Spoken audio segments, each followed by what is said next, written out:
Tetzain Yar, on va terminer donc le Perek Memchet. On est en train d'expliquer l'idée de Sovev Kol Almin.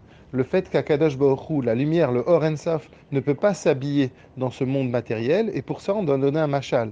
On nous a dit que de la même manière que le da'at d'une personne, par exemple, quand je comprends quelque chose parce que je le vois, eh bien je le cerne mentalement. C'est pas parce que je le comprends mentalement que je me saisis de la chose.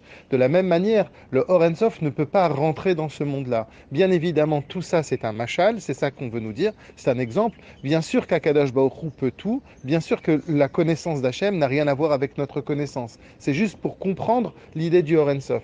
Par rapport à ça, aujourd'hui, le Admor Azaken veut justement rentrer dans une idée importante, le fait que par rapport à la connaissance, nous, on comprend les choses par rapport à notre propre expérience. Donc si je dis par exemple que je connais quelque chose, eh bien ça marche avec trois idées, la connaissance. Ça veut dire il y a moi d'abord, ensuite il y a ma capacité à comprendre, et après il y a la chose que je veux comprendre. Ça, c'est à partir du moment où on parle d'une connaissance, on est obligé, c'est Mourkav, c'est entouré de ces trois éléments fondamentaux. Pour Akadosh Baruch Hu, tout est un.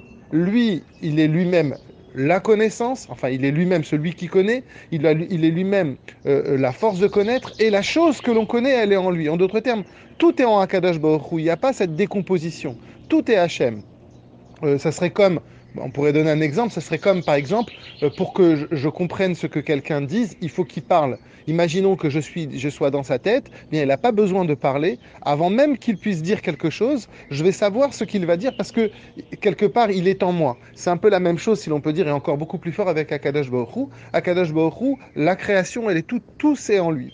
Alors maintenant, par rapport à ça, il y a toute une marloquette avec le Gaon de Vilna, que lui, il n'est pas d'accord avec le Rambam, qui dit qu'on ne peut pas dire que Akadosh Baruch Hu, lui-même, il est ces trois choses. Parce que de dire ça, ça serait de le limiter. Le Hachem, il est beaucoup plus haut que la connaissance. On ne peut pas dire que Akadosh Baruch Hu, lui-même, c'est celui qui connaît, c'est la force de connaissance, et c'est la chose que l'on connaît. Hachem, il est au-dessus de tout ça. C'est pour ça que dit le Gaon de Vilna, c'est pour ça qu'on dit Akadosh Baruch Hu, on veut dire qu'Hachem, il est saint, il est complètement séparé du monde. On ne dit pas Asechel Baruch Hu, on ne dit pas la connaissance, l'intelligence Baruch Hu. Et bien par rapport à ça, le Gaon de Vilna n'est pas d'accord avec le Rambam.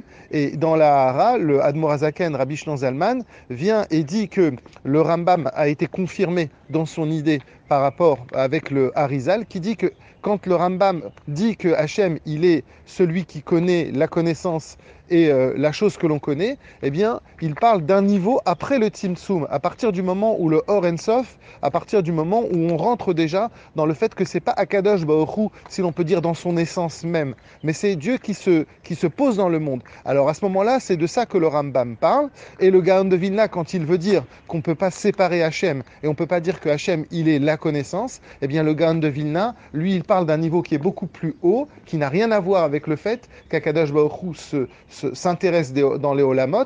Effectivement, Akadosh Baruch Hu, il est au-dessus de la connaissance, bien évidemment, quand il n'est pas en rapport avec le monde.